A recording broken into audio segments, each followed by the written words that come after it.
আমার বড় ছেলে মোস্তাফিজুর রহমান আমাকে বাসা থেকে বের করে দিয়েছে।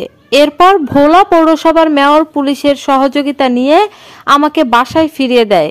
ভোলায় ছেলের বিরুদ্ধে এমনই এক মারাত্মক অভিযোগ করেন মা। বুধবার সন্ধ্যায় এমন বেশ কয়েকটি অভিযোগ তুলে ছেলের বিরুদ্ধে সংবাদ সম্মেলন করেন ভোলার কালীবাড়ি রোডের বাসিন্দা ফরিদা ইয়াসমিন।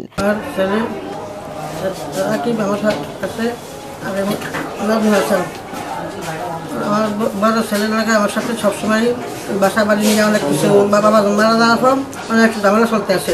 এক পর্যায়ে আমি সহ্য করতে না পারলাম, কোনো সময় দরখাস্ত করলাম। তারপরে গ্রাম সালিশিতে আমাদের বাসা সালিশি হয়েছে 3-5 বার বাসা হয়েছে, কিন্তু তাই মানে নেই। তারপর কমিশনে আসলাম, সালিশের মাধ্যমে টাকা ফসলা করে দিয়েছে।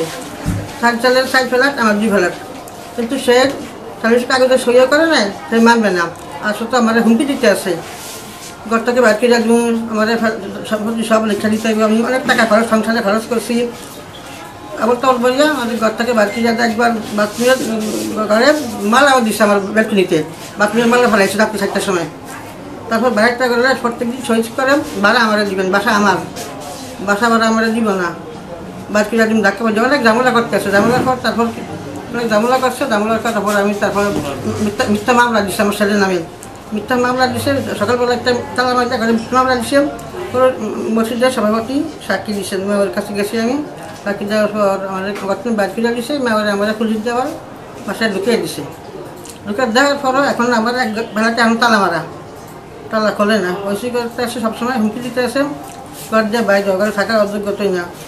সব আমার ঘর, সব আমার বাড়ি, আমার ঘর, এরকম হুমকি দিতে আসে আমরা সবসময়। ডিসিএসপি মেয়র কাছে আমি সুস্থ বিচার চাই। সংবাদ সম্মেলনে তিনি উল্লেখ করে বলেন, তার স্বামী মোহাম্মদ শাহজাহান 2011 সালে মারা যান।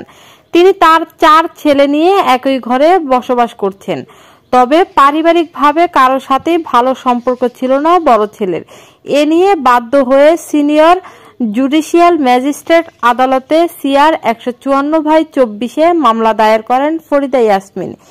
এ নিয়ে জেলার অতিরিক্ত পুলিশ সুপার মামুনুর রশিদ জানিয়েছেন, এমন ঘটনায় বিস্মিত প্রশাসন। যেহেতু মামলা হয়েছে তাই মামলার তদন্তপূর্বক ব্যবস্থা নেওয়া সহ এমন ঘটনায় পুনরায় অভিযোগ পেলে জোরদার ব্যবস্থা নেওয়ার কথা জানান জেলা পুলিশের এই কর্মকর্তা।